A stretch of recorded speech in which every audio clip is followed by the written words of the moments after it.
Hello friends, എല്ലാവർക്കും പുതിയൊരു വീഡിയോയിലേക്ക് സ്വാഗതം. അപ്പം ഒരുപാട് വലിച്ചു നീട്ടാതെ നമുക്ക് കാര്യങ്ങളിലേക്ക് പോകാം. ആദ്യം തന്നെ നമ്മൾ പറയാം, ക്രെറ്റയുടെ ഏറ്റവും ബേസ് മോഡലാണ് ഇന്ന് നമ്മൾ വന്നിരിക്കുന്നത് കോട്ടയത്തെ ഹ്യുണ്ടായിയുടെ ഷോറൂമിലാണ്. അപ്പോൾ നിങ്ങൾക്ക് എന്തെങ്കിലും ആവശ്യം ഉണ്ടെങ്കിൽ നിങ്ങൾക്ക് ഞാൻ നമ്പർ കൊടുത്തേക്കാം. അപ്പോൾ നിങ്ങൾക്ക് എൻക്വയറി കാര്യങ്ങളുണ്ടെങ്കിൽ താഴെ കൊടുത്തിരിക്കുന്ന നമ്പറിൽ വിളിക്കുക. അപ്പം ഏറ്റവും ബേസ് മോഡൽ എന്തുകൊണ്ട് കൊണ്ടുവന്നു എന്ന് ചോദിച്ചു കഴിഞ്ഞാൽ, ചിലപ്പോൾ ക്രെറ്റയൊക്കെ ഓൺ ചെയ്യാനായിട്ട് പല ആളുകൾക്കും ആഗ്രഹം കാണും. പക്ഷേങ്കിൽ ഇതൊക്കെ വലിയ ബഡ്ജറ്റുള്ള വാഹനങ്ങളാണല്ലോ എന്നോർത്തിട്ട് പല ആളുകളും മാറ്റി വയ്ക്കാറുണ്ട്. സോ നമുക്ക് ഏറ്റവും ബഡ്ജറ്റിൽ നമുക്കൊരു ക്രെറ്റ എങ്ങനെ ഓൺ ചെയ്യാം എന്നുള്ളത് നമുക്കൊന്ന് നോക്കാം. അപ്പം ഈ ഒരു വാഹനം നമുക്ക് അവൈലബിൾ ആയിട്ടുള്ളത് ഒരു 1.5 ലിറ്റർ എഞ്ചിനാണ്. അത് നോൺ ടെർബോ എഞ്ചിനാണ്. ടെർബോ വേരിയൻറ്റ് വരുമ്പോൾ വീണ്ടും പ്രൈസ് കൂടും. പിന്നെ വരുന്നത് നമുക്കൊരു ഡീസൽ എഞ്ചിനകത്ത് നമുക്ക് ഈ ഒരു വാഹനം അവൈലബിൾ ആണ്. നോൺ ടെർബോ എഞ്ചിൻ്റെ പ്രൈസ് എന്ന് പറയുന്നത് നമുക്കൊരു 11 ലക്ഷം രൂപയ്ക്ക് എക്സ്ഷോറൂം പ്രൈസ് കിട്ടും. നമുക്ക് ഓൺ റോഡ് ഒരു 13,30,000 രൂപയ്ക്ക് നമുക്ക് ഓൺ റോഡ് ഈ വാഹനം നമുക്ക് ഇറക്കാൻ പറ്റും. അപ്പം ആ ഒരു പ്രൈസിന് ഇത്രയും വലിയൊരു വാഹനം ഇറക്കുമ്പോൾ ഇതിനകത്ത് എന്തൊക്കെ അഡ്വാൻറ്റേജസ് ഉണ്ടല്ലോ, എന്തൊക്കെ ഫീച്ചേഴ്സ് ഉണ്ട്, അങ്ങനെയുള്ള കാര്യങ്ങളൊക്കെ നമുക്ക് ജസ്റ്റ് ഒന്ന് ഓടിച്ച് നോക്കാം. അതാണ് നമ്മൾ ഈ ഒരു റിവ്യൂയിലൂടെ നമ്മൾ ചെയ്യുന്നത്. ഇത് നമ്മൾ ഡീസലാണെങ്കിൽ നോക്കുന്നത് ഓൾമോസ്റ്റ് ഒരു 15 ലക്ഷം രൂപയോളം പ്രൈസ് വരും. ഇതിൻ്റെ ഡീസൽ ഏറ്റവും ബേസ് വേരിയൻ്റ് ഇറങ്ങുമ്പോൾ ബാക്കി ഫീച്ചേഴ്സ് പെട്രോളിനകത്തും ഡീസലിനകത്തും എല്ലാം സെയിം ആയിരിക്കും. അപ്പോൾ നമുക്ക് ഇതിൻ്റെ ഫീച്ചേഴ്സ് എന്തൊക്കെയാണ് എന്നൊക്കെ നമുക്ക് നോക്കാം.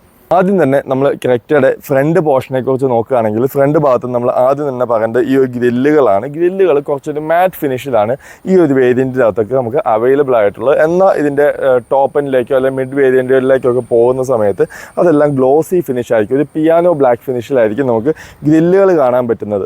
എല്ലാ ആളുകൾക്കും ഇഷ്ടമുള്ളൊരു കാര്യമാണ് ക്രെറ്റയുടെ ഫ്രണ്ടിലെ DRLs. പക്ഷേ ഈ ഒരു വാഹനത്തിനകത്ത് നമുക്ക് അതായത് കണക്റ്റഡ് DRLs നമുക്ക് അവൈലബിൾ അല്ല ആക്ച്വലി ഈ ഒരു വാഹനത്തിനകത്ത്. പക്ഷേ ഈ ഒരു ഭാഗത്തായിട്ട് നമുക്ക് DRLs കിട്ടുന്നുണ്ട്. അവിടെ ഡെമ്മി ഒന്നും അല്ല കൊടുത്തിരിക്കുന്നത്, ലൈറ്റ്സ് ആണ് കൊടുത്തിരിക്കുന്നത്. പിന്നെ ഈ ഒരു ഭാഗത്തേക്ക് നോക്കുകയാണെങ്കിൽ ഇവിടെയാണ് ഇൻഡിക്കേറ്റേഴ്സ് പ്ലേസ് ചെയ്തിരിക്കുന്നത്. ഹാലജൻ ആയിട്ടാണ് ഇൻഡിക്കേറ്റേഴ്സ് കാര്യമെല്ലാം കൊടുത്തിരിക്കുന്നത്. ഈ ഒരു കണക്റ്റഡ് DRLs മാത്രമാണ് നമുക്ക് ചെറിയൊരു മിസ്സിംഗ് ആയിട്ട് നമുക്ക് തോന്നുന്നത്. താഴേക്ക് വരുമ്പോൾ നമുക്ക് ഹെഡ് ലാമ്പ് യൂണിറ്റുകൾ കാണാം, പ്രൊജക്ടർ ആയിട്ടുള്ള ഹെഡ് ലാമ്പുകൾ കാണും.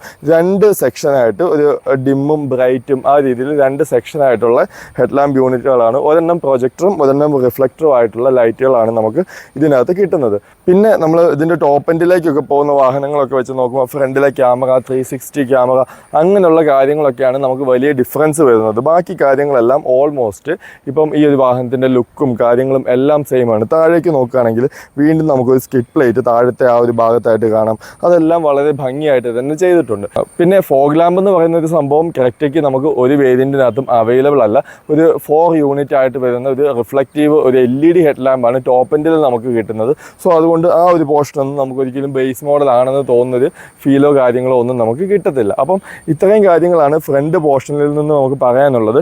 പിന്നെ ഈ ഒരു ഭാഗത്ത് ഒരു ക്രോം എലമെൻറ്റ് കൊടുത്തേക്കുന്നത് നമുക്ക് കാണാൻ പറ്റും. അത് ടോപ്പ് എൻഡിലൊക്കെ ആണെങ്കിൽ ഈ ഒരു ഭാഗത്തെല്ലാം ഒരു കണക്റ്റഡ് DRLs നമുക്ക് അവൈലബിൾ ആയിരിക്കും. അതാണ് മറ്റൊരു വ്യത്യാസം വരുന്നത് ഫ്രണ്ട് ഭാഗത്തു നിന്ന്. ബാക്കി വലിയ ചേഞ്ചസോ കാര്യങ്ങളോ ഒന്നും നമുക്ക് ഫ്രണ്ടിൽ നിന്നും പറയാനില്ല. സൈഡിൽ നിന്ന് നമ്മൾ എപ്പോഴും പറയുന്നത് ടയേഴ്സാണ്. ആദ്യം തന്നെ 16 ഇഞ്ച് ടയേഴ്സ് ഈ ഒരു വാഹനത്തിൻ്റെ ബേസ് മോഡലിനകത്ത് നമുക്ക് കിട്ടുന്നത്. എന്നാൽ ഇതിൻ്റെ അടുത്ത വേരിയൻസ് അല്ലെങ്കിൽ മിഡ് വേരിയൻറ്റിലേക്കൊക്കെ പോകുമ്പോൾ അത് 17 ഇഞ്ച് ടയേഴ്സൊക്കെ ആയിട്ട് നമുക്ക് അവൈലബിൾ ആയിരിക്കും. അതേപോലെ അലോയ് വീൽസ് കാര്യങ്ങളെല്ലാം കിട്ടുന്നതായിരിക്കും. ഈ വേരിയൻസിനകത്ത് വീൽ ക്യാപ്പ് മാത്രമാണ് നമുക്ക് അവൈലബിൾ ആയിട്ടുള്ളത്. പിന്നെ നമ്മൾ നോക്കുകയാണെങ്കിൽ ഇൻഡിക്കേറ്റർ ഫെൻഡറിൻ്റെ ഈ ഒരു പോർഷനിലായിട്ട് കൊടുത്തിട്ടുണ്ട്. അത് മാത്രമാണ് ഒരു ചെറിയ പോരായ്മയായിട്ട് നമുക്ക് പറയാനുള്ളത്. കാരണം നമുക്ക് അത് ചേഞ്ച് ചെയ്യാൻ പറ്റില്ല ആക്ച്വലി. കാരണം മിറേഴ്സിലേക്ക് നമുക്ക് അത് കൊണ്ടുവരാൻ പറ്റില്ല. ബേസ് മോഡൽ ആണെന്നുള്ളൊരു ഫീല് വരുന്ന ഒരു എലമെൻറ്റ് അതായിരിക്കും. ബാക്കി മിറേഴ്സോ ബാക്കി എല്ലാ കാര്യങ്ങളും നമുക്ക് വേണമെങ്കിൽ ചേഞ്ച് ചെയ്യാൻ പറ്റും. മിറേഴ്സ് ബോഡി കളേർഡ് ആയിട്ട് തന്നെയാണ് ബേസ് മോഡൽ തൊട്ട് കൊടുത്തിരിക്കുന്നത്. താഴേക്ക് നോക്കുകയാണെങ്കിൽ ഇവിടെ ഒരു ബ്ലാക്ക് ഫിനിഷ് നമുക്ക് കാണാം. ഇത് ഫുൾ ബ്ലാക്ക് ആയതുകൊണ്ടാണ് നിങ്ങൾക്ക് അത് ചിലപ്പോൾ തിരിച്ചറിയാൻ പറ്റാത്തത്. ഇപ്പോൾ നമ്മൾ മറ്റ് കളേഴ്സിലേക്കൊക്കെ പോവുകയാണെങ്കിൽ ഇവിടെ ബ്ലാക്ക് ഫിനിഷ് തന്നെ ആയിരിക്കും. മേളിൽ ബോഡി കളേർഡ് ആയിട്ടായിരിക്കും കൊടുത്തിരിക്കുക. അതിനകത്ത് ഫോൾഡ് ചെയ്യാനുള്ള ഓപ്ഷനോ കാര്യമോ ഒന്നും മിററിനകത്ത് കൊടുത്തിട്ടില്ല. ബേസ് മോഡൽ ആയതുകൊണ്ട് തന്നെ അങ്ങനത്തെ ഓപ്ഷൻസ് ഒന്നും നമ്മൾ പ്രതീക്ഷിക്കുന്നുമില്ല. പിന്നെ ഹാൻഡിൽസ് ബോഡി കളേർഡ് ആയിട്ട് കൊടുത്തിട്ടുണ്ട്. പല ബ്രാൻഡുകളും അത് ഹാൻഡിൽസ് ബോഡി കളേർഡ് അല്ല കൊടുക്കുന്നത്. സോ ഇതിനകത്ത് എന്തായാലും നമുക്ക് അത് കിട്ടുന്നുണ്ട്. പിന്നെ കീയിലകത്ത് നമുക്ക് സെൻട്രൽ ലോക്ക് കാര്യങ്ങളെല്ലാം അവൈലബിൾ ആണ്. കീയിലെ സെൻട്രിയോ കാര്യങ്ങളോ ഒന്നും നമുക്ക് ഈ ഒരു വാഹനത്തിനകത്ത് അവൈലബിൾ അല്ല. പിന്നെ നോക്കുകയാണെങ്കിൽ ആ ഒരു വീലാർച്ചിൻ്റെ മേളിലൊരു ക്ലാഡിങ് അതിങ്ങനെ കണ്ടിന്യൂ ചെയ്ത് ഇങ്ങനെ ബാക്കിലേക്ക് വരുന്നത് നമുക്ക് കാണാം. അതിങ്ങനെ കണ്ടിന്യൂ ചെയ്ത് ബാക്കിൽ കൂടി ഇങ്ങനെ പോകുന്നുണ്ട്. പിന്നെ പറയുകയാണെങ്കിൽ ഈ ഒരു പോർഷനിലായിട്ട് നോക്കുകയാണെങ്കിൽ ഇവിടെ ഒരു ബ്രഷ്ഡ് അലുമിനിയം ആ ഒരു പീസ് കാണാൻ പറ്റും. ആക്ച്വലി ചില ആളുകൾക്ക് അത് ഇഷ്ടമാണ്. എനിക്ക് പേഴ്സണലി ഇത് അത്ര ഇഷ്ടമുള്ളൊരു കാര്യമല്ല. ഇപ്പം ഇതും കൂടെ ബ്ലാക്ക് ആയിരുന്നെങ്കിൽ ഈ വണ്ടി കുറച്ചും കൂടെ ബ്യൂട്ടിഫുൾ ആയേനെ എന്ന് എനിക്ക് തോന്നുന്നു. കാരണം എൻലൈനിലൊക്കെ ഈ ഒരു പോർഷനെല്ലാം ബ്ലാക്ക് ആയിട്ടാണ് കൊടുത്തിരിക്കുന്നത്. കുറച്ചും കൂടെ ഭംഗിയായിട്ട് എനിക്ക് തോന്നുന്നുണ്ട്. അപ്പം ഇത്രയും കാര്യങ്ങളാണ് നമുക്ക് സൈഡ് പോർഷനെ കുറിച്ച് പറയാനുള്ളത്. പിന്നെ പറയാൻ വിട്ടുപോയൊരു കാര്യം, റൂഫ് റൈഡ് നമുക്ക് അവൈലബിൾ അല്ല ഈ വേരിയൻറ്റിനകത്ത്. പക്ഷേ ഈ കാര്യങ്ങളെല്ലാം നമുക്ക് എക്സ്ട്രാ ആക്സസറി ആയിട്ട് നമുക്ക് ചെയ്യാൻ പറ്റുന്നതാണ്. ഇപ്പം മിറേഴ്സ് നമുക്ക് വേണമെങ്കിൽ ചേഞ്ച് ചെയ്യാം. ഫോൾഡിങ് ആയിട്ടുള്ള മിറേഴ്സോ അതെല്ലാം നമുക്ക് ചേഞ്ച് ചെയ്യാൻ പറ്റും. അതേപോലെ റൂഫ് റൈൽ നമുക്ക് വെക്കാൻ പറ്റും. ഇതാണ് സൈഡ് പോർഷനിൽ നിന്ന് നമുക്ക് ബേസ് മോഡൽ ആണെന്നുള്ളൊരു ചെറിയ ഡിഫറൻസ് നമുക്ക് ഫീൽ ചെയ്യുന്നത്. പിന്നെ ഈ ഒരു ഫെൻഡറിലെ ഇൻഡിക്കേറ്റർ അത് നമുക്ക് ഒന്നും ചെയ്യാൻ പറ്റില്ല. എന്തെങ്കിലും ചെയ്യാനുള്ള ഓപ്ഷൻ ഉണ്ടോ എന്ന് എനിക്ക് അറിയില്ല. സോ അങ്ങനെ അറിയാവുന്ന ആളുകൾ അത് കമൻറ്റ് ചെയ്യുക. അപ്പോൾ നമുക്കിനി ബാക്ക് സൈഡ് നോക്കാം. ഇതാണ് ക്രെറ്റയുടെ ബാക്ക് സൈഡ്. അപ്പം ബാക്ക് സൈഡാണ് എനിക്ക് ഫ്രണ്ടിനേക്കാളും കുറച്ചും കൂടെ കൂടുതൽ ഇഷ്ടപ്പെട്ടു. ഇപ്പോൾ നമ്മൾ നോക്കുകയാണെങ്കിൽ പുതിയ വന്നിരിക്കുന്ന പല വാഹനങ്ങളുടെയും ഫ്രണ്ട് ഡിസൈനേക്കാളും കുറച്ചും കൂടെ ബാക്കിലാണ് അവർ കുറച്ചും കൂടെ ഫോക്കസ് ചെയ്യുന്നത്. ഈ ഡിസൈൻ ചെയ്യുന്ന ആളുകൾക്ക് ബാക്കിനോട് അത്ര ഇഷ്ടമുള്ളത് കൊണ്ടായിരിക്കാം ഒരു പക്ഷേ ബാക്കിനെ അത്രയധികം ഫോക്കസ് ചെയ്യുന്നത്. ഇപ്പം നമ്മൾ കണ്ട് 3XO വന്നതിലാണ് ബാക്കിൻ്റെ ഡിസൈൻ കുറച്ചും കൂടെ ബ്യൂട്ടിഫുൾ ആണ്. അതേപോലെ പല വണ്ടികളും നമ്മളങ്ങനെ പറയുകയാണെങ്കിൽ ശ്രദ്ധിച്ചു കഴിഞ്ഞാൽ ബാക്കിലെ ഡിസൈൻ കുറച്ചും കൂടെ ബ്യൂട്ടിഫുൾ ആണ്. ഓക്കെ, അപ്പോൾ നമുക്ക് ആ സബ്ജക്റ്റ് വിട്ടിട്ട് ഇതിലേക്ക് വരാം. മേളിലായിട്ട് നമുക്ക് ഹൈ മൗണ്ടഡ് സ്റ്റോപ്പ് ലാമ്പും ഒരു ഇൻറ്റഗ്രേറ്റഡ് സ്പോയിലറും നമുക്ക് കാണാൻ പറ്റും.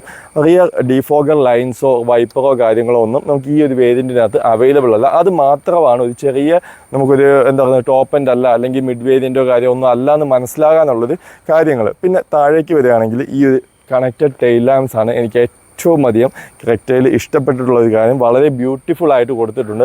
അതും ബേസ് മോഡൽ തൊട്ട് കൊടുത്തിട്ടുണ്ട്. പല ബ്രാൻഡുകളും ഇതൊക്കെ ഡെമ്മി ആയിട്ടായിരിക്കും ഏറ്റവും ബേസ് മോഡലിനകത്തൊക്കെ കൊടുക്കുക. നമ്മൾ അടുത്ത വേരിയൻറ്റിലേക്ക് നമ്മളെ പോകാനായിട്ട് പ്രേരിപ്പിക്കുന്ന കാര്യങ്ങളാണ് അതൊക്കെ. അപ്പം ആ ഒരു കാര്യം ഇതിനകത്ത് അവൈലബിൾ ആണ്. പിന്നെ നോക്കുകയാണെങ്കിൽ സെൻട്രലായിട്ട് ഹ്യുണ്ടായിയുടെ ലോഗോ നമുക്ക് കാണാം. അത് വളരെ ഭംഗിയായിട്ട് തന്നെ ആ ഒരു ഗ്ലാസ് എലമെൻറ്റിനകത്ത് നമ്മൾ ആ ഒരു ഗ്ലാസ്സിനകത്ത് ഫ്രെയിം ചെയ്ത് വെച്ചിരിക്കുന്ന രീതിയിലാണ് ആ ഒരു ലോഗോ അവർ പ്ലേസ് ചെയ്തിരിക്കുക. അത് വളരെ ഭംഗിയായിട്ടുണ്ട്. അത് നമുക്ക് ദൂരെ നിന്ന് നോക്കിക്കഴിഞ്ഞാൽ നമുക്ക് മനസ്സിലാവില്ല. അടുത്ത് വന്ന് നോക്കി കഴിയുമ്പോൾ നല്ല ഭംഗിയായിട്ട് അതിനകത്ത് ഇരിക്കുന്നത് കാണാം. അത് ആക്ച്വലി നല്ല ഭംഗിയായിട്ട് തന്നെ ഉണ്ട്. അതുകൊണ്ട് തന്നെ ചെളിയൊന്നും പിടിച്ചിരിക്കില്ല ആ ഒരു പോർഷനിൽ. നമ്മൾ ലോഗോ ഒക്കെ നമ്മൾ ശ്രദ്ധിച്ച് നോക്കുകയാണെങ്കിൽ ഒരു മഞ്ഞ കളർ കാണും അതിൻ്റെ ചുറ്റിലും. ഇതിനകത്ത് ആ ഒരു പ്രശ്നമൊന്നും വരില്ല. നല്ല നീറ്റായിട്ട് തന്നെ എപ്പോഴും ഇരിക്കും. പിന്നെ താഴേക്ക് നോക്കുകയാണെങ്കിൽ ഇവിടെ ക്രെറ്റ എന്ന് പറയുന്ന ബാഡ്ജിങ് നമുക്ക് കാണാം. അപ്പം വേറെ വേരിയൻറ്റ് വൈസ് മനസ്സിലാകുന്ന ബാഡ്ജിങ്ങോ കാര്യങ്ങളോ ഒന്നും കൊടുത്തിട്ടില്ല. താഴേക്ക് വരുമ്പം ഇവിടെയായിട്ട് നമുക്ക് റിവേഴ്സ് ലൈറ്റ് കൊടുത്തിട്ടുണ്ട്. സെൻട്രലാണ് റിവേഴ്സ് ലൈറ്റ് വന്നിരിക്കുന്നത്. പിന്നെ ഈ ഒരു വലിയൊരു ക്ലാഡിങ് കാണാം. റിവേഴ്സ് സെൻസേഴ്സ് ഈ ഒരു ഭാഗത്ത് കാണാം. ഇവിടെയായിട്ട് റിഫ്ലക്റ്റേഴ്സ് കൊടുത്തിട്ടുണ്ട്. അപ്പം ഇത്രയും കാര്യങ്ങളാണ് നമുക്ക് ബാക്ക് സൈഡിൽ നിന്ന് പറയാനുള്ളത്. പിന്നെ ഷാർക്ക് ഫിൻ ആൻറ്റിന ഞാൻ വിട്ടുപോയി. ഷാർക്ക് ഫിൻ ആൻറ്റിന നമുക്ക് ഈ ഒരു വേരിയൻറ്റിനകത്ത് കിട്ടുന്നില്ല. നമ്മൾ ആക്സസറി ആയിട്ട് നമ്മൾ വേറെ വയ്ക്കേണ്ടതാണ്. സോ അപ്പം ഇത്രയും കാര്യങ്ങളാണ് നമുക്ക് ബാക്കിൽ നിന്ന് പറയാനുള്ളത്. നമുക്ക് ബൂട്ട് സ്പേസും കൂടെ ഒന്ന് ഓപ്പൺ ചെയ്ത് നോക്കാം. 433 ലിറ്ററാണ് ക്രെറ്റയുടെ ബൂട്ട് സ്പേസ്. അത്യാവശ്യം വലിയ ബൂട്ട് സ്പേസ് ആണ്. ഇതിൻ്റെ അടിയിലായിട്ട് സ്പെയർ വീൽസ് ഈ ഒരു ഭാഗത്ത് വെച്ചിട്ടുണ്ട്. 16 ഇഞ്ച് ടയർസ് തന്നെയാണ് കൊടുത്തിരിക്കുന്നത്.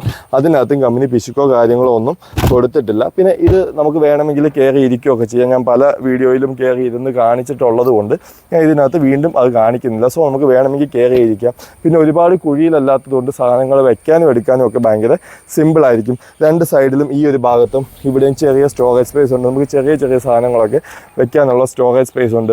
സീറ്റുകൾ നമുക്ക് 60-40 ആയിട്ട് സ്പ്ലിറ്റ് ചെയ്യാൻ പറ്റും. അതൊക്കെ ബേസ് മോഡലിൽ തന്നെ കൊടുത്തിട്ടുണ്ട്. പല ബ്രാൻഡുകളും അതൊക്കെ മിഡ് വേരിയൻറ്റ് തൊട്ടാണ് സ്റ്റാർട്ട് ചെയ്യുന്നത്. ഇവിടേക്ക് നോക്കുകയാണെങ്കിൽ നമുക്ക് കൈ പിടിക്കാനായിട്ടുള്ള ഒരു ഗ്രിപ്പ് കൊടുത്തിട്ടുണ്ട് ക്ലോസ് ചെയ്യുന്ന ടൈമിൽ. അപ്പം ഇത്രയും കാര്യങ്ങളാണ് പറയാനുള്ളത്. പാർസൽ ട്രേ നമുക്ക് ഈ ഒരു വാഹനത്തിനകത്ത് അവൈലബിൾ അല്ല. പിന്നെ ഈ ഒരു പോർഷനിൽ നോക്കുകയാണെന്നുണ്ടെങ്കിൽ നമുക്ക് ഒരു ഹുക്ക് കൊടുത്തിട്ടുണ്ട് സാധനങ്ങൾ എന്തെങ്കിലുമൊക്കെ നമുക്ക് തൂക്കിയിടാനായിട്ട്. സോ അപ്പോൾ ഇത്രയും കാര്യങ്ങളാണ് ബാക്കിൽ നിന്നും പറയാനുള്ളത്. അപ്പോൾ ഇനി നമുക്ക് ഇൻറ്റീരിയറും കൂടെ നോക്കാം. അപ്പോൾ ഇതാണ് ക്രെറ്റയുടെ ഇൻറ്റീരിയറിലേക്ക് കയറുമ്പോൾ നമുക്ക് ബേസ് മോഡൽ ആണെങ്കിൽ തന്നെ അതിൻ്റെ ടച്ച് ചെയ്യുന്ന മെറ്റീരിയൽസിലൊന്നും നമുക്ക് ആ ഒരു ഫീലോ കാര്യങ്ങളോ ഒന്നും കൊടുത്തിട്ടില്ല. എനിക്ക് തോന്നുന്നു അത് കൂടുതലും അത് കളറിൻ്റെയാണ്. ആ ഒരു ബ്ലാക്ക് കളർ കൊടുക്കുമ്പോഴാണ് ഈ ഹാർഡ് പ്ലാസ്റ്റിക്സ് ഒക്കെ വരുന്ന സ്ഥലങ്ങൾ കുറച്ചും കൂടെ നമുക്ക് റഫായിട്ട് തോന്നുന്നത്. ഇത് ആക്ച്വലി കുറച്ചൊരു സോഫ്റ്റ് ഫീലാണ് മൊത്തത്തിൽ. അതേപോലെ ഇൻറ്റീരിയർ കാണാൻ തന്നെ ഒരു പ്ലസൻറ്റ് ഫീല് നമുക്ക് കിട്ടുന്നുണ്ട്. അത് ആ കളർ തീമിൻ്റെ തന്നെയാണ്. ഇവിടെ ഒരു ബീച്ച് കളർ നമുക്ക് കാണാം. ചെളി പിടിക്കാൻ സാധ്യത ഉണ്ടോ എന്ന് ചോദിച്ചു കഴിഞ്ഞാൽ അത് നമ്മൾ മെയിൻറ്റെയിൻ ചെയ്യുന്ന പോലെ ഇരിക്കും. ഇടയ്ക്കൊക്കെ ക്ലീൻ ചെയ്തൊക്കെ കൊണ്ട് നടക്കുകയാണെങ്കിൽ വലിയ ബുദ്ധിമുട്ടൊന്നും ഇല്ലാതെ നമുക്ക് കുറേ കാലം നല്ല നീറ്റായിട്ട് കൊണ്ട് നടക്കാൻ പറ്റും. സോ ഇവിടെയൊക്കെ എന്തായാലും ഒരു ബീച്ച് കളർ കാണാം. ഇടയ്ക്കായിട്ടൊരു ബ്ലാക്ക് ഫിനിഷ് വന്നിട്ടുണ്ട്. ഈ ഒരു പോർഷനിലൊക്കെ ചെറിയൊരു അലുമിനിയം കളർ നമുക്ക് ഇവിടെ കാണാൻ പറ്റും. പിന്നെ ഇവിടെ ഒരു ചെറിയ സ്റ്റോറേജ് സ്പേസ് എന്നൊന്നും പറയാൻ പറ്റില്ല, ഒന്നും വെക്കാനൊന്നും പറ്റില്ല. എങ്കിലും ഒരു ചെറിയൊരു ഭംഗിയിൽ ഒരു ഡിസൈൻ എലമെൻ്റ് ആയിട്ട് നമ്മൾ കണ്ടാൽ മതി. ആ രീതിയിൽ ഈ ഒരു എലമെൻ്റ് ഒക്കെ കൊടുത്തിട്ടുണ്ട്. ഇവിടെ നോക്കുകയാണെങ്കിൽ ഗ്ലൗ ബോക്സ് കാണാം, അത്യാവശ്യം വലിയ ഗ്ലൗ ബോക്സ് തന്നെ കിട്ടുന്നുണ്ട്. സോ അങ്ങനത്തെ കാര്യങ്ങളെല്ലാം നീറ്റായിട്ട് തന്നെ ചെയ്തിട്ടുണ്ട്. പിന്നെ ഞാൻ പറയുന്നത് സീറ്റ്സിനെ കുറിച്ചാണ്. കളറൊക്കെ കുറച്ച് വൈറ്റ് ആണ്. സോ ചെളി പിടിക്കാൻ സാധ്യതയുണ്ട്. ഒട്ടുമിക്ക ആളുകളും സീറ്റ് കവറുകൾ ചെയ്യാറുണ്ട്. സീറ്റ് കവർ ചെയ്യുന്നതിനോട് എനിക്ക് പൊതുവെ താല്പര്യമില്ല. പക്ഷേ ഈ ഒരു കളറിനകത്തായതുകൊണ്ട് ചിലപ്പം അത് ചെയ്യേണ്ടത് അത്യാവശ്യമായി വരും. കാരണം അല്ലെങ്കിൽ ചെളി പിടിക്കാനുള്ള സാധ്യതകളുണ്ട്. ഫാബ്രിക്സ് ഒന്നും കുഴപ്പമില്ല, പക്ഷേ കുറച്ച് കട്ടിയുള്ള സീറ്റാണ്. പക്ഷേ കംഫർട്ടബിൾ ആണ്. ഓക്കെ, ഇരിക്കുമ്പോൾ ഈ പ്ലാസ്റ്റിക് ഉള്ളതുകൊണ്ട് എനിക്ക് അത്രയും അങ്ങോട്ട് ഫീൽ ചെയ്യാൻ പറ്റുന്നില്ല. പക്ഷേ കുറച്ച് കട്ടിയുള്ള സീറ്റാണ് എന്തായാലും. സോ യാത്ര ചെയ്യുമ്പോൾ വലിയ ചൂടാകുന്ന മെറ്റീരിയലോ കാര്യമൊന്നുമില്ല. നല്ല ഫാബ്രിക്സ് ആണ് യൂസ് ചെയ്തിരിക്കുന്നത്. സീറ്റ്സിൻ്റെ ഡിസൈൻ ആണെങ്കിലും കൊള്ളാം. നല്ല വലിയ സീറ്റുകളാണ്. ബോൾസ്റ്റേഴ്സ് കൊടുത്തിട്ടുണ്ട്, ഹെഡ് റെസ്റ്റ് കൊടുത്തിട്ടുണ്ട്, അഡ്ജസ്റ്റബിൾ ഹെഡ് റെസ്റ്റ്, അങ്ങനത്തെ കാര്യങ്ങളെല്ലാം നല്ല രീതിയിൽ ചെയ്തിട്ടുണ്ട്. കളർ മാത്രമാണ് കുറച്ചൊന്ന് നമുക്കൊരു ഡാർക്ക് കളറായിരുന്നെങ്കിൽ സീറ്റ്സ് കുറച്ചും കൂടെ നല്ലതായെന്ന് എനിക്ക് തോന്നുന്നു.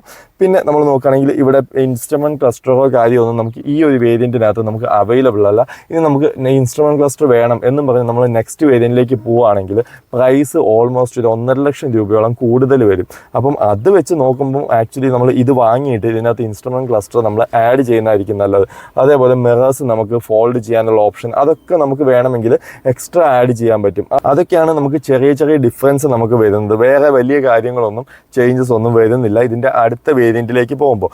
അപ്പം ഇൻഫോർടൈൻമെൻറ്റ് സിസ്റ്റത്തിൻ്റെ കാര്യം നമ്മൾ പറഞ്ഞു കഴിഞ്ഞു. പിന്നെ എ സിയുടെ ആ ഒരു വെൻറ്റ് കാര്യങ്ങളെല്ലാം ഈ ഒരു സെൻട്രൽ പോർഷനിലൊക്കെ നല്ല ഭംഗിയായിട്ട് പെട്ടെന്ന് നമുക്ക് മനസ്സിലാവില്ല കേട്ടോ അവിടെ എ സി വെൻറ്റ് എവിടെയാണെന്ന് നമ്മളൊന്ന് ഡൗട്ട് വരും. കാരണം നമ്മൾ സെൻട്രൽ കൺസോളിലേക്ക് നോക്കുകയാണെങ്കിൽ എ സി എല്ലാം മാനുവലി തന്നെ നമ്മൾ കൺട്രോൾ ചെയ്യണം. അത് ക്ലൈമറ്റ് കൺട്രോളോ കാര്യങ്ങളോ ഒന്നും കൊടുത്തിട്ടില്ല. സോ എന്നെ സംബന്ധിച്ച് എ സി വർക്ക് ചെയ്താൽ മതി. ഇപ്പോൾ പേഴ്സണലി ഇപ്പം നമ്മൾ ചെറിയ സെഗ്മെൻറ്റിലല്ല ചെറിയ പൈസയ്ക്ക് ഒരു കറക്റ്റ് ഓൺ ചെയ്യുവാണെങ്കിൽ ചില കാര്യങ്ങളൊക്കെ നമ്മൾ കോംപ്രമൈസ് ചെയ്യേണ്ടി വരും. അതിലൊരു കാര്യമായിട്ട് നമ്മൾ ഇതിനെ അങ്ങോട്ട് കാണുക. പിന്നെ ഇതിൻ്റെ നോബുകളെല്ലാം നമുക്ക് റോട്ടറി സ്വിച്ചസ് ആയിട്ട് നമുക്ക് കൺട്രോൾ ചെയ്യണം. അതിൻ്റെ ബട്ടൺസ് എല്ലാം അവിടെ കൊടുത്തിട്ടുണ്ട്. ഒരുപാട് സ്വിച്ചസോ കാര്യങ്ങളോ ഒന്നും കൊടുത്തിട്ടില്ല. ഭയങ്കര സിമ്പിളാണ്. അതുകൊണ്ട് തന്നെ കുറച്ച് പ്ലെയിൻ ആയിട്ട് കിടക്കുന്നില്ല. കുറച്ച് എന്തൊക്കെയോ കാര്യങ്ങളൂടെ വേണം എന്ന് നമുക്ക് തോന്നുന്ന രീതിയിൽ കുറച്ച് സ്പേസ് കിടക്കുന്ന പോലെ ഇത് ഫീൽ വരും. അതൊക്കെ മനസ്സിനെ ഒന്ന് പറഞ്ഞ് സമ്മതിപ്പിച്ചാൽ നമുക്ക് ചെറിയ പ്രൈസിൽ നമുക്കൊരു കറക്റ്റ് ഓൺ ചെയ്യാൻ പറ്റും. നമ്മൾ താഴേക്ക് നോക്കുകയാണെങ്കിൽ ആ ഒരു 12 വോൾട്ടിൻ്റെ ചാർജിങ് സോക്കറ്റും ടൈപ്പ് സി ചാർജിങ് സോക്കറ്റും നമുക്ക് കിട്ടുന്നുണ്ട്. ഇപ്പോൾ USB ചാർജിങ് സോക്കറ്റോ കാര്യങ്ങളോ ഒന്നും നമുക്ക് കൊടുത്തിട്ടില്ല. പിന്നെ ഇവിടെ ഒരു മൊബൈൽ വെക്കാനുള്ള സ്റ്റോറേജ് സ്പേസ് നമുക്ക് കാണാം. ഗിയർ ലിവർ ആണെങ്കിലും ഒരു പ്രീമിയം ലുക്ക് കാര്യങ്ങളെല്ലാം ഉണ്ട്. പിയാനോ ബ്ലാക്ക് ഫിനിഷാണ്. അതിൻ്റെ ചുറ്റുമായിട്ട് ഒരു ബ്രഷ്ഡ് അലുമിനിയം ചെറിയ എലമെൻറ്റ്സ് ഒക്കെ കൊടുത്തിട്ടുണ്ട്. അവിടെ ഒന്നും വലിയ പിശുക്കോ കാര്യമൊന്നും കാണിച്ചില്ല. താഴേക്ക് വരുമ്പോൾ വീണ്ടും ഇവിടെ നമുക്ക് കപ്പ് ഹോൾഡേഴ്സ് കാണാം. ചെറിയ കപ്പ് ഹോൾഡേഴ്സാണ്. അത്യാവശ്യം ചെറിയ സ്റ്റോറേജ് സ്പേസ് ഉണ്ട്. പിന്നെ ഹാൻഡ് റെസ്റ്റ് കൊടുത്തിട്ടുണ്ട്. ബേസ് മോഡൽ തൊട്ട് ഹാൻഡ് റെസ്റ്റ് കൊടുത്തിട്ടുണ്ട്. സ്റ്റിയറിംഗ് ഫ്ലാറ്റ് ബോട്ടം ആയിട്ടുള്ള സ്റ്റിയറിംഗ് വീലാണ്. ഇവിടെ കൺട്രോൾസ് കൊടുത്തിട്ടുണ്ട്. ഇൻസ്ട്രുമെൻറ്റ് ക്ലസ്റ്ററിൻ്റെ കൺട്രോൾസ് ആണ് കൊടുത്തിരിക്കുന്നത്. അതൊക്കെ നമുക്ക് ഇവിടെ കൊടുത്തിട്ടുണ്ട്. ബാക്കി ഇൻഫോർടൈൻമെൻറ്റ് സിസ്റ്റം ഇല്ലാത്തത് കൊണ്ട് തന്നെ അതിൻ്റെ കൺട്രോൾസോ കാര്യമൊന്നും കൊടുത്തിട്ടില്ല. സ്റ്റിയറിംഗിൽ നമുക്കൊരു അലുമിനിയം ഫിനിഷൊക്കെ ഇങ്ങനെ കാണാൻ പറ്റും. അതെല്ലാം വളരെ ഭംഗിയായിട്ട് തന്നെ ചെയ്തിട്ടുണ്ട്. 10.5 ഇഞ്ചിൻ്റെ വലിയൊരു ഇൻസ്ട്രുമെൻറ്റ് ക്ലസ്റ്ററാണ് നമുക്ക് അവൈലബിൾ ആയിട്ടുള്ളത്. അതും അത്യാവശ്യം നല്ല ഗ്രാഫിക്സ് ഒക്കെ കൊടുത്ത് നല്ല ഭംഗിയായിട്ട് നല്ല സ്പോർട്ടി ആയിട്ടുള്ള ഇൻസ്ട്രുമെൻറ്റ് ക്ലസ്റ്ററാണ് നമുക്ക് ഈ ഒരു വാഹനത്തിനകത്ത് കിട്ടുന്നത്. പിന്നെ ഇൻഫോർടൈൻമെൻറ്റ് സിസ്റ്റവും ഇൻസ്ട്രുമെൻറ്റ് ക്ലസ്റ്ററും എല്ലാം ഒരു സിംഗിൾ പാനലിനകത്ത് ഇങ്ങനെ ചെയ്തിരിക്കുന്ന രീതിയിലാണ്. അതെല്ലാം വളരെ ഭംഗിയായിട്ടുണ്ട്. നമ്മൾ എക്സ്ട്രാ ആ ഒരു ഇൻഫോർടൈൻമെൻറ്റ് സിസ്റ്റം കൂടെ ആഡ് ചെയ്ത് കഴിഞ്ഞാൽ ബാക്കി എല്ലാം തികഞ്ഞു. ഓൾമോസ്റ്റ് എല്ലാ കാര്യങ്ങളും ആയി ഇൻറ്റീരിയറിനകത്ത്. പിന്നെ ഇവിടെ ഒരു ചെറിയൊരു കോപ്പർ എലമെൻറ്റ് നമുക്ക് കാണാൻ പറ്റും. അപ്പം ഇത്രയും കാര്യങ്ങളൊക്കെയാണ് നമുക്ക് ഇൻറ്റീരിയറിനെ കുറിച്ച് പറയാനുള്ളത്. സോറി, ഞാൻ പറയാൻ വിട്ടുപോയ കാര്യം ഡോർ പാഡിനെ കുറിച്ചാണ്. നമുക്ക് മിറേഴ്സ് ഫോൾഡ് ചെയ്യാൻ ഓപ്ഷനോ കാര്യങ്ങളോ ഒന്നും കൊടുത്തിട്ടില്ല. മിറേഴ്സ് നമ്മൾ ഇവിടെ മാനുവലി കൺട്രോൾ ചെയ്യണം. അത് നമുക്ക് വേണമെങ്കിൽ ഈ പറഞ്ഞ പോലെ എക്സ്ട്രാ ഒരു ആക്സസറി എന്നുള്ള രീതിയിൽ നമുക്ക് അത് ആഡ് ചെയ്യാൻ പറ്റും. ഫോർഡോ പവർ വിൻഡോ കിട്ടുന്നുണ്ട്. ലോക്കിൻ്റെ ആ ഒരു കൺട്രോൾ ബട്ടൺസ് എല്ലാം ഈ ഒരു ഡോറിലൊക്കെ കൊടുത്തിട്ടുണ്ട്. അങ്ങനത്തെ കാര്യങ്ങളെല്ലാം കൊടുത്തിട്ടുണ്ട്. ഡോറിനകത്ത് എല്ലാം ആ ഒരു ആഷ് കളർ ചെറിയൊരു ബീച്ച് കളർ ആ ഒരു തീമാണ് കൊടുത്തിരിക്കുന്നത്. ഡ്രോബാക്ക് എന്താണെന്ന് വെച്ച് കഴിഞ്ഞാൽ ഈ കൺട്രോൾസ് ഇല്ലാത്തത് കൊണ്ട് നമുക്ക് ലെഫ്റ്റ് സൈഡിലെ കൺട്രോൾ ചെയ്യണം. നമ്മൾ എത്തിക്കുത്തി ചെയ്യേണ്ടി വരും. അതൊരു ചെറിയ ബുദ്ധിമുട്ടായിട്ട് തോന്നുന്നു. പറയാനുള്ളത് ഇവിടെ ലൈറ്റ്സോ കാര്യങ്ങളോ ഒന്നും കൊടുത്തിട്ടില്ല. അതൊരു കുഞ്ഞ് മിസ്സിങ് ആയിട്ട് എനിക്ക് തോന്നുന്നു. മേ ബി ഇപ്പം അതിനെല്ലാം ഓൾട്ടർനേറ്റീവ്സ് ആയിട്ട് നമുക്ക് എന്തെങ്കിലും കാര്യങ്ങളൊക്കെ ചെയ്യാനായിട്ട് കാണും. മറ്റ് ലൈറ്റ്സ് ഒക്കെ സെറ്റ് ചെയ്യാനുള്ള ഓപ്ഷൻസും കാര്യങ്ങളും ഒക്കെ കാണും. സോ അങ്ങനത്തെ ഓപ്ഷൻസ് ഒക്കെ ട്രൈ ചെയ്തതിന് ശേഷം അന്വേഷിച്ചതിന് ശേഷം വണ്ടി എടുക്കുകയാണെങ്കിൽ ചെറിയൊരു ബഡ്ജറ്റിൽ നമുക്ക് ഈ ഒരു വണ്ടി എടുക്കാൻ പറ്റും. പിന്നെ ഈ ഒരു ഭാഗത്ത് നമ്മൾ സൺഷെയ്ഡിൽ നമുക്ക് മിറേഴ്സ് കൊടുത്തിട്ടുണ്ട്. ഇവിടെ മിറേഴ്സ് ഒന്നും കൊടുത്തിട്ടില്ല. ബാക്കിലേക്കുള്ള റിവേഴ്സ് മിറർ നമ്മൾ മാനുവലി നമ്മൾ കൺട്രോൾ ചെയ്യണം. ഇലക്ട്രിക്കലി കൺട്രോൾസോ കാര്യങ്ങളോ ഒന്നും കൊടുത്തിട്ടില്ല. അപ്പം ഇത്രയും കാര്യങ്ങളാണ് നമുക്ക് പറയാനുള്ളത്. അപ്പോൾ ഇതാണ് ക്രെറ്റയുടെ ബാക്ക് സൈഡ്. അപ്പോൾ ബാക്ക് സൈഡിലേക്ക് കയറിയപ്പം ആദ്യം തന്നെ പറയേണ്ട, ബാക്ക് സൈഡിൽ മാത്രമല്ല ഫ്രണ്ടിലായാലും നമുക്ക് ഡോറുകളുടെ ഒക്കെ ആ ഒരു വെയിറ്റ് ക്വാളിറ്റി നമുക്ക് ഭയങ്കരമായിട്ട് നമുക്ക് ഫീൽ ചെയ്യും. അത് ക്ലോസ് ചെയ്യുന്ന ടൈമിലും ഡോർ ഓപ്പൺ ചെയ്യുമ്പോഴും ഒക്കെ. അത് ഞാൻ പറയാൻ വിട്ടുപോയൊരു കാര്യമാണ്. പിന്നെ പറയേണ്ട ഒരു കാര്യം, നമ്മൾ ഫ്രണ്ടിലെ സീറ്റുകൾ ഞാൻ അവിടെ ഇരുന്നപ്പോൾ പറയാൻ മറന്നുപോയ ഒരു കാര്യമാണ്, സീറ്റിൻ്റെ ഹൈറ്റ് നമുക്ക് അഡ്ജസ്റ്റ് ചെയ്യാൻ പറ്റുന്ന ഓപ്ഷൻ കാര്യമെല്ലാം കൊടുത്തിട്ടുണ്ട്. അതാണ് ഒരു കമ്പനി എപ്പോഴും ചെയ്യേണ്ട കാര്യം. കാരണം ആദ്യം നമ്മൾ ഡ്രൈവിംഗ് ഡൈനാമിക്സ് കാര്യങ്ങൾ, ഒരാളിരിക്കുന്ന കംഫർട്ട് അതൊക്കെ കൊടുക്കുക. അതിനുശേഷം ബാക്കി കാര്യങ്ങൾ അവരെന്തെങ്കിലും കോംപ്രമൈസ് ചെയ്താലും കുഴപ്പമില്ല. അപ്പം അതെന്തായാലും ക്രെറ്റയിൽ നമുക്ക് കിട്ടുന്നുണ്ട്. ഹൈറ്റ് അഡ്ജസ്റ്റ്മെൻറ്റ് എന്തായാലും ബേസ് മോഡൽ തൊട്ട് നമുക്ക് കിട്ടുന്നുണ്ട്. പിന്നെ ബാക്കിലെ സീറ്റുകളിൽ വന്ന് ഇരുന്ന് കഴിയുമ്പോൾ നമ്മൾ ആദ്യം തന്നെ പറയേണ്ട കാര്യം, റിയർ AC വെൻറ്റുകൾ നമുക്ക് ഈ ഒരു വാഹനത്തിനകത്ത് കിട്ടുന്നുണ്ട്. അതേപോലെ അതിൻ്റെ താഴെയായിട്ട് ചെറിയൊരു സ്റ്റോറേജ് സ്പേസ് കൊടുത്തിട്ടുണ്ട്. 2 Type-C ചാർജിങ് സോക്കറ്റുകൾ കൊടുത്തിട്ടുണ്ട്. അതെല്ലാം ഒരു ബേസ് മോഡലിനകത്ത് കൊടുക്കുന്നത് നമ്മൾ അപ്രിഷ്യേറ്റ് ചെയ്യേണ്ട കാര്യമാണ്. സോ അതെല്ലാം ക്രെറ്റയിൽ നമുക്ക് കിട്ടുന്നുണ്ട്. ഇവിടെയായിട്ട് ലൈറ്റ് നമുക്ക് കൊടുത്തിട്ടുണ്ട്. പിന്നെ സീറ്റുകൾ നോക്കുകയാണെങ്കിൽ അത്യാവശ്യം നല്ല റിക്ലൈൻ ആംഗിളാണ്. ഈ ആംഗിൾ നല്ല ഭംഗിയായിട്ടുണ്ട്. പിന്നെ ഹാൻഡ് റെസ്റ്റുകൾ നമുക്ക് ഈ ഒരു വാഹനത്തിനകത്ത് കൊടുത്തിട്ടുണ്ട്. കപ്പ് ഹോൾഡേഴ്സ് നമുക്ക് കാണാം. റിയർ ഈ ഒരു ഹെഡ് റെസ്റ്റുകൾ നമുക്ക് കൊടുത്തിട്ടുണ്ട്. അഡ്ജസ്റ്റബിൾ ഹെഡ് റെസ്റ്റ് ആണ്. സെൻട്രൽ ഹെഡ് റെസ്റ്റ് കൊടുത്തിട്ടില്ല, ബട്ട് സ്റ്റിൽ അഡ്ജസ്റ്റബിൾ ആയിട്ടുള്ള ഹെഡ് റെസ്റ്റുകൾ കൊടുത്തിട്ടുണ്ട്. സെൻട്രൽ ടണലോ കാര്യങ്ങളോ ഒന്നും വലിയ ഹൈറ്റിലൊന്നും അല്ലാത്തത് കൊണ്ട് നമുക്ക് സിമ്പിളായിട്ട് ഇരിക്കാൻ പറ്റും. 3 പേർക്ക് സുഖമായിട്ടിരിക്കാൻ നല്ല സ്പേസ് ഉണ്ട്. നിങ്ങൾ നോക്കണം, ഞാൻ എൻ്റെ കംഫർട്ടിനാണ് ഫ്രണ്ടിലെ സീറ്റ് ഇട്ടിരിക്കുന്നത്. എന്നിട്ട് ഞാൻ കാലിത് കണ്ടു, ചുമ്മാ എനിക്കിങ്ങനെ വെച്ച് ചാരി കിടന്ന് ട്രാവൽ ചെയ്യാം. അത്രയധികം സ്പേസ് ബാക്കിലുണ്ട്. സോ ആ കാര്യങ്ങളെല്ലാം വളരെ നീറ്റായിട്ട് തന്നെ ചെയ്തിട്ടുണ്ട്. ബാക്കിൽ സീറ്റൊക്കെ ആണെങ്കിലും എനിക്ക് വളരെയധികം ഇഷ്ടപ്പെട്ടു. ബട്ട് സ്റ്റിൽ സീറ്റിന് കുറച്ച് കട്ടിയുള്ള സീറ്റാണ്. അപ്പം സീറ്റ് കവറൊക്കെ ഇടുന്ന ആളുകളാണെങ്കിൽ കുറച്ചും കൂടെ ഓക്കെ ആയിരിക്കും. അല്ലെങ്കിൽ കുറച്ച് കട്ടിയുള്ള സീറ്റായിട്ടാണ് എനിക്ക് ഫീൽ ചെയ്യുന്നത്. പിന്നെ പറയേണ്ട ഒരു കാര്യം, 6 എയർ ബാഗ്സ് നമുക്ക് ബേസ് മോഡൽ തൊട്ട് നമുക്ക് എല്ലാ ഹ്യുണ്ടായിയുടെ വാഹനങ്ങളിലും കിട്ടുന്നുണ്ട്. അത് മറ്റ് ബ്രാൻഡുകളും അങ്ങനെയൊക്കെ ചെയ്യണം എന്ന് എൻ്റെ ഒരു അഭിപ്രായം. സോ ഓൾമോസ്റ്റ് എല്ലാ കമ്പനികളും അങ്ങനെ ആയി വരും. കാരണം നമ്മുടെ സേഫ്റ്റി റൂൾസൊക്കെ മാറി മാറി വരുമ്പോൾ എല്ലാ കമ്പനികളും അത് കൊടുക്കും. എന്തായാലും ഹ്യുണ്ടായി ഇപ്പോൾ തന്നെ അത് കൊടുക്കുന്നുണ്ട്. സോ നല്ലൊരു കാര്യമാണ്. ഗ്രാബ് റെയിലൊരെണ്ണം ഈ ഒരു ഭാഗത്തായിട്ട് കാണാം. കൈ വെക്കുന്ന ആംഗിളും എല്ലാം കൊള്ളാം. മൊത്തത്തിൽ ബാക്കിലെ സീറ്റും എനിക്ക് ഒരുപാടധികം ഇഷ്ടപ്പെട്ടു.